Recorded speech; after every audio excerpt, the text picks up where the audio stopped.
नमस्कार मंडळी. 21 नोव्हेंबर 2025 शुक्रवारपासून पवित्र अशा मार्गशीर्ष महिना हा सुरू झालेला आहे. मार्गशीर्ष महिना हा माता लक्ष्मी आणि भगवान विष्णू यांना समर्पित आहे. या मार्गशीर्ष महिन्यामध्ये घरोघरी महालक्ष्मीचे व्रत केले जाते. या मार्गशीर्ष महिन्यामध्ये माता लक्ष्मी आपल्या घरामध्ये सूक्ष्म स्वरूपात वास करत असते आणि म्हणून या मार्गशीर्ष महिन्यामध्ये तुम्हाला कधीही जर घरात किंवा घराच्या बाहेर हे 3 जीव दिसू लागले तर समजा श्री लक्ष्मी माता घरात आली आहे आणि तुमच्या नशिबाचा भाग्योदय हा झालेला आहे. तर असे कोणते 3 जीव आहेत ते याबद्दलची संपूर्ण माहिती आपण आजच्या या व्हिडिओमध्ये पाहणार आहोत. त्यामुळे तुम्ही हा व्हिडिओ शेवटपर्यंत नक्की पहा. चॅनलवरती नवीन असाल तर सबस्क्राईब करा आणि व्हिडिओला एक लाईक करून माता लक्ष्मीचा कृपा आशीर्वाद तुमच्यावर आणि तुमच्या कुटुंबावर सदैव राहावा असे वाटत असेल तर कमेंटमध्ये जय महालक्ष्मी असे नक्की लिहा. श्रावण महिन्यासारखाच मार्गशीर्ष हा महिना अत्यंत पवित्र मानला जातो. या मार्गशीर्ष महिन्यामध्ये घरोघरी महालक्ष्मीचे व्रत केले जातं. तसेच या मार्गशीर्ष महिन्यामध्ये दत्त जयंती सुद्धा साजरी केली जाते आणि या दत्त जयंती निमित्त घरोघरी थोड्याफार सेवा या अवश्य केल्या जातात. जेव्हा आपण काही सेवा करतो तर या सेवा जेव्हा देवापर्यंत पोहोचतात तेव्हा आपल्याला काही शुभ संकेत जे आहेत तर ते मिळत असतात. आपल्या हिंदू धर्मात लक्ष्मीला संपत्तीची देवी म्हणून पूजनीय मानलं जातं. लक्ष्मी देवीच्या उपासनेसाठी मार्गशीर्ष महिन्यातील गुरुवार हा सर्वोत्तम दिवस मानला जातो. देवीचे 8 रूपे आहेत, ज्यामध्ये महालक्ष्मी तिचे एक रूप संपत्तीची देवी मानली जाते. ज्या व्यक्तीवर देवी लक्ष्मीची कृपा असते त्यांना आयुष्यात कधीही धनधान्याची कमतरता ही भासत नाही. त्यांचे जीवन आनंदाने भरले जाते. घरातील कमवत्या व्यक्तीवर महालक्ष्मीची कृपा असणे हे अत्यंत महत्त्वाचे आहे आणि म्हणून घरातील स्त्री ही अखंड सौभाग्य प्राप्तीसाठी, पतीच्या मुलांच्या प्रगतीसाठी या मार्गशीर्ष महिन्यामध्ये व्रत करत असते. लक्ष्मी देवी तुमच्या घरी येण्यापूर्वी अनेक संकेत देत असते आणि म्हणून जर मार्गशीर्ष महिन्यामध्ये तुम्हाला सुद्धा हे संकेत जर मिळत असेल तर नक्कीच माता लक्ष्मी ही तुमच्या घरामध्ये अखंड स्वरूपात वास करत आहे.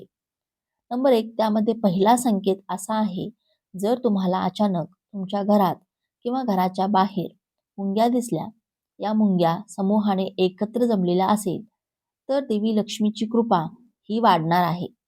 याचाच अर्थ तुमची थांबलेली कामेही लवकरात लवकर पूर्ण होणार आहेत आणि तुमची सेवा ही देवी लक्ष्मीने स्वीकारलेली आहे. नंबर 2 यानंतरचा पुढचा संकेत असा आहे, जर तुमच्या घराच्या कोणत्याही भिंतीवर 3 सरड्यांचा किंवा पालीचा समूह एकत्र दिसत असेल तर हे देखील देवी लक्ष्मीचे शुभ लक्षण आहे. यामुळे घरातील गरिबी दूर झाल्याचेही सूचित होते. आपल्या घरात लक्ष्मी ही येऊ लागते. नंबर 3 यानंतरचा पुढचा संकेत असा आहे, पक्ष्यांचे घरटे बनवणे. ही एक सामान्य गोष्ट आहे, पण जर तुमच्या घराच्या कोणत्याही कोपऱ्यात पक्ष्याने घरटे बनवले तर ते देखील देवी लक्ष्मीच्या आगमनाचे शुभ लक्षण आहे. जर या मार्गशीर्ष महिन्यात तुमच्या घराच्या कोणत्याही कोपऱ्यांमध्ये किंवा तुमच्या घराच्या अगदीच बाहेर कोणत्याही पक्ष्याने जर घरटे बनवले तर माता लक्ष्मी ही तुमच्या घरात आलेली आहे आणि तुमच्या नशिबाचा भाग्योदय हा लवकरच होणार आहे. नंबर 4 त्याचबरोबर लक्ष्मी मातेच्या आगमनाचे संकेत हे अनेकदा स्वप्नातूनही मिळतात. तुम्हाला अशी स्वप्न पडत असतील, जसे की पहा, अचानक तुम्हाला स्वप्नांमध्ये तुळस दिसणे किंवा तुम्हाला स्वप्नात साप दिसला तर तुमच्या घरी धन येणार आहे असं मानलं जातं. हे स्वप्न संपत्तीची प्राप्ती दर्शवते. त्याचबरोबर पुढचा संकेत असा आहे, या मार्गशीर्ष महिन्यामध्ये जेव्हा आपण गुरुवारचं व्रत करतो आणि या दिवशी घरामध्ये पूजा मांडणी करून व्रत कथा वाचली जाते, जेव्हा तुम्ही ही कथा वाचत असाल तेव्हा तुमच्या अंगावर अचानक काटे येत असतील तरी सुद्धा हा शुभ संकेत मानला जातो. जेव्हा आपण ही कथा वाचत असतो, पूजा करत असतो आणि तेव्हा आपल्या अंगावरती काटे आले किंवा आपल्या डोळ्यातून थोडंसं पाणी आलं तर जीवाशिवाची भेट होते, म्हणजे आपल्या आत्म्याची परमात्म्याशी भेट होते आणि म्हणून आपल्याला हा एक संकेत जो आहे तर तो मिळत असतो. म्हणजेच आपली सेवा ही देवांनी स्वीकारलेली आहे.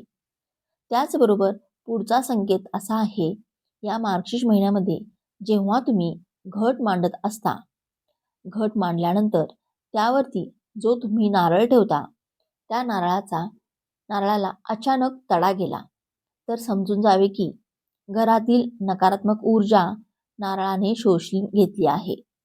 तुम्हाला आता कोणतीही अडचण येणार नाही. नंबर 8. त्याचबरोबर पुढचा संकेत असा आहे, या मार्गशीर्ष महिन्यामध्ये घरामध्ये आपोआप तुळस उगवणे, तुमच्या घरातील बागेत आपोआप तुळशीचे रोप उगवलं तर हा सुद्धा शुभ संकेत समजावा. नंबर 9. घरामध्ये भगवान विष्णू आणि माता लक्ष्मीचा वास हा असल्याचे समजावे, कारण मार्गशीर्ष महिना हा त्यांना समर्पित केला जातो. आणि त्याच महिन्यामध्ये जर आपल्या घराच्या आजूबाजूला जर तुळशीचं रोपटं हे उगवत असेल तर त्यांची कृपा ही आपल्यावरती आहे. तसेच पुढचा संकेत असा आहे, जर या मार्गशीर्ष महिन्यामध्ये तुमच्या घराच्या अंगणात चिमण्या चिवचिवाट करू लागल्या तर समजावे की आता चांगला काळ सुरू होणार आहे. तुम्ही चिमण्यांसाठी धान्य आणि पाणी ठेवू शकता, कारण या मार्गशीर्ष महिन्यामध्ये माता लक्ष्मी, दत्तगुरू, स्वामी महाराज हे आपल्याला कोणत्याही रूपांमध्ये भेटायला येऊ शकतात. ते या चिमण्यांच्या रूपात सुद्धा आपल्याला भेटायला येऊ शकतात. आणि जेव्हा अशा चिमण्या चिवचिवाट करू लागतात तेव्हा घरातली गरिबी ही दूर होऊन लक्ष्मी प्राप्तीचे मार्ग हे जुळून येतात. तसेच या मार्गशीर्ष महिन्यामध्ये रंगीबेरंगी फुलपाखरे तुमच्या भोवती किंवा तुमच्या घराभोवती जर घिरट्या घालू लागले तर हे देखील शुभ मानले जाते. तसेच तुमच्या घराबाहेर पांढऱ्या रंगाची गाय घुटमळू लागली तर हे देखील शुभ काळ सुरू होण्याचे एक लक्षण मानले जाते, कारण गाईला लक्ष्मीचे प्रतीक मानले जाते आणि म्हणून तुम्ही तिला गूळ आणि चणा डाळ ही खाऊ घालू शकता. तर हे जे काही संकेत आहेत हे तुम्हाला मार्गशीर्ष महिन्यामध्ये घरात किंवा घराच्या बाहेर दिसू लागले तर श्री लक्ष्मी माता ही साक्षात घरात आली आहे आणि नशिबाचा भाग्योदय हा झालेला आहे. त्याचबरोबर घुबड दिसणे, घरात किंवा घराच्या आसपास घुबड दिसणे हे लक्ष्मी आगमन होण्याचे शुभ लक्षण मानले जाते. स्वप्नात कमळ, शंख किंवा साप दिसणे हे लक्ष्मी आगमनाचेच संकेत मानले जातात. सकारात्मक स्वप्न म्हणजे सकारात्मक आणि शुभ स्वप्ने पडणे हे देखील लक्ष्मीच्या कृपेचे संकेत असू शकते. सकाळी लवकर जाग येणे, ब्रह्ममुहूर्तावर सकाळी लवकर आपोआप जाग येणे हे चांगले दिवस येण्याचे लक्षण मानले जाते. घरात पाळीव प्राणी येणे म्हणजे घराच्या अंगणात गाय येणे किंवा बाल्कनीत चिमणी येऊन चिवचिव करणे किंवा आपल्या घरात अचानक मांजर येणे हे सुद्धा शुभ संकेत आहेत. फुलपाखरे दिसणे, अचानक रंगीबेरंगी फुलपाखरे दिसणे हे आयुष्यात आनंद आणि शुभतेचे आगमन दर्शवते. रुईचे झाड वाढणे, घराच्या परिसरात रुईचे झाड उगवणे हे अतिशय शुभ मानले जाते. घोड्याची नाल सापडणे, शनिवार वगळता इतर कोणत्याही दिवशी रस्त्यात घोड्याची नाल सापडल्यास ती सोबत ठेवणे शुभ मानले जाते. तर हा महत्त्वपूर्ण व्हिडिओ तुम्हाला कसा वाटला? व्हिडिओतील माहिती उपयुक्त वाटली असेल तर व्हिडिओला एक लाईक नक्की करा आणि चॅनेलला सबस्क्राईब करून आम्हाला प्रोत्साहित करा.